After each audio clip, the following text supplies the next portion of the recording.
ప్రభు ఎవరి కొరకు చనిపోయాడు? మరలా చెప్పాలి. యేసు ప్రభు ఎవరి కోసం చనిపోయాడు?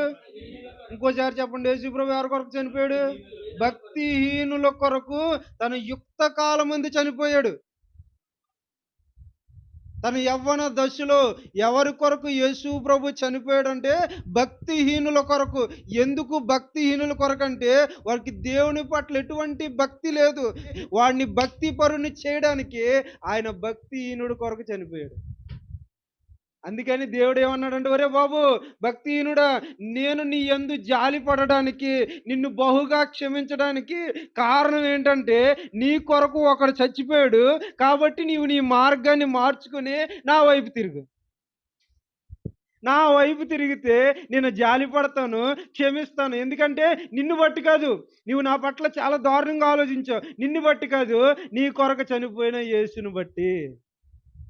దేవునికి